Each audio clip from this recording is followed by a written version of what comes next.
It's 6 o'clock on Friday, the 15th of November, 2019. Good evening, and thank you for tuning in to the English edition of Ora News. My name is Oliver, bringing you the only daily update of the local Albanian news translated into English. With 97 votes in favor and only 4 abstentions, the Assembly today approved a resolution against Meta's decree in the Constitutional Court. And according to the Prime Minister, Edi Rama, the head of state has lost his compass regarding the election of 2 members in the court by the majority and the automatic entry of the other member, Arta Vorpsi. Rama said the actions were fully accepted by Albania's strategic allies. But Ilir Meta says Rama has been against judicial reform since day one. The Prime Minister also spoke about the special law, which will be presented on November 25th, against the so-called Catch What You Can Catch group, and said that it will shake the foundations on which the buildings of organized crime in Albania sit upon.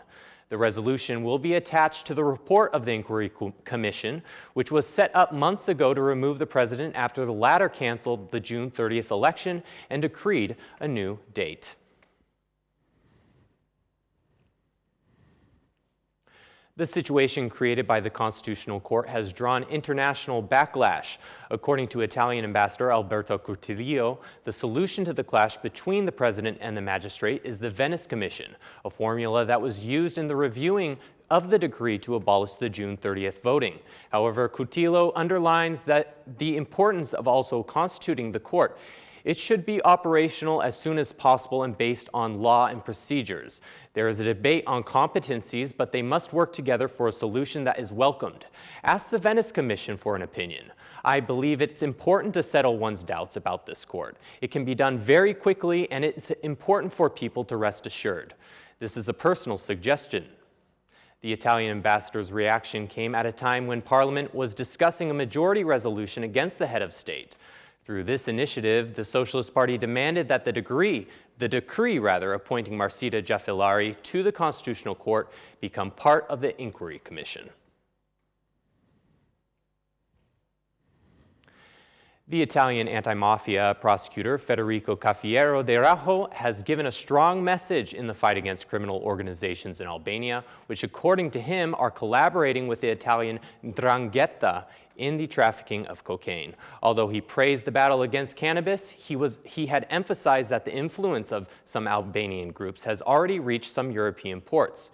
In Italy, it cooperates with the criminal organization called 'Ndrangheta, which accounts for at least 30 billion euros per year in cocaine trafficking. Our challenge is to prevent crime from infiltrating our institutions before it finds space to collaborate. Secondly, these criminal organizations in Albania have many cannabis plantations, which Italy has helped to destroy. And now the cannabis gangs are cooperating with cocaine traffickers. Albanian criminal gangs have reached an agreement with the 'Ndrangheta. They often work together as their organization runs across the whole European territory and in the ports of Europe. Organizations receive large quantities of exported cocaine that turns into profits that extend even outside of Europe, said Draho. The conference in Tirana focused on the seizure of assets of criminal groups, emphasizing the necessity of cooperation between countries. According to the finance minister, Anila Denai, from 2011 until now, 594 assets have been seized, accounting for 4.3 billion lek, out of which only 227 are administered. The Albanian population is decreasing. This is according to Instat data, which shows that a natural increase of population for the third quarter of 2019 reflects a decrease by 17.1% compared to the third quarter of 2018. 10% fewer births translates into 810 children less than a year ago.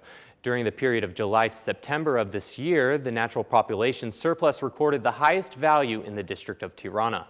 In Gjirokastër, the number of deaths exceeded the birth rate by 53 persons. 10 out of the 12 counties in the country experienced a decline in the number of births during the third quarter of 2019 compared to the third quarter of 2018. The largest declines were recorded in Gjirokastër with 18.4% and Elbasan with 14.9%. From this data, it appears that the government's initiative to award 40,000 lek for each birth of a child has had no effect on promoting fertility. The only areas that have experienced growth in their birth rate are Kukës, which has 3 children more than a year ago, and Vlora, which has registered 2 more births compared to a year ago.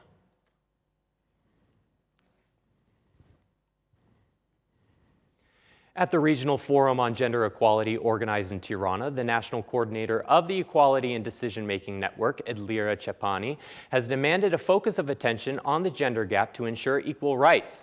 For this, she has emphasized the role that civil society should play. Despite the crisis in the Constitutional Court, President Ilir Meta considered the fact that there are 3 new female members in the institution a positive step. The UN Women of Albania representative, Michelle Ribota, cited the example of Kosovo's parliament, which has passed a quota to encourage women's participation in political life. Representatives from 7 countries in the region were in attendance at the Regional Gender Equality Forum.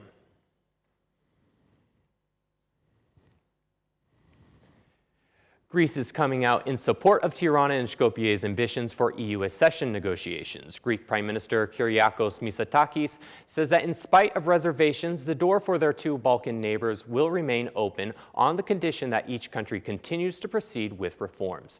He went on to list some of the topics he hopes the Albanian side can address to Athens during the summit held in Thessaloniki, where he stated, Albania must conduct an independent and objective consensus of the population by absolutely respecting the right for self-determination of the ethnic Greek minority, guaranteeing their property rights and avoiding any actions that undermine good neighbor rules or rhetorical questions for problems that do not exist. The meeting was also attended by the North Macedonian and Bulgarian leaders, including other diplomats and officials from the heads of the Chamber of Commerce in the region and Western Europe. The Greek Prime Minister will fight in the European Council for our country so we can finally get a date for the start of negotiations, said the Prime Minister of North Macedonia, Zoran Zaev. The parties also pledged to continue with the implementation of the Prespa Agreement. Meanwhile, a new logo representing authentic products of the Greek region of Macedonia was introduced to the area so as to differentiate themselves from the North Macedonian state.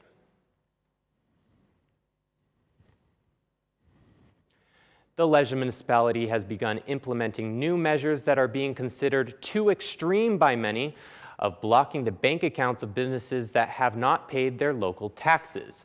Over 3,000 entities operate in the area, but according to Mayor Pierre Indreu, only half of the area's taxes are being collected. But what is not accepted by the mayor of Lezhë is the fact that there are also big businesses on the list of debtors. 50% of the businesses do not pay. The worst part about it is that there is no database to indicate the capacities of these businesses. Taxes are not being collected and there is no efficiency. It's absurd how big businesses get surprised when we ask them to pay their taxes, declared the mayor. There are about 1,000 businesses that, according to the municipality of Lezhë, have created an accumulated debt of 1.6 billion lek, creating financial difficulties for the local government. The topic of these debts were even a major area of discussion at the Lezhë City Council meeting, where the 2020 fiscal package was approved by a majority vote. It foresees a reduction of 30% in local taxes and 10 to 20% in service tariffs. And that's the news across the country today. Thank you so much for watching our English edition this evening, and be sure to join us again every Monday to Saturday at 6 p.m. for the latest news from Albania. Once again, on behalf of Ora News, thank you and have a good night.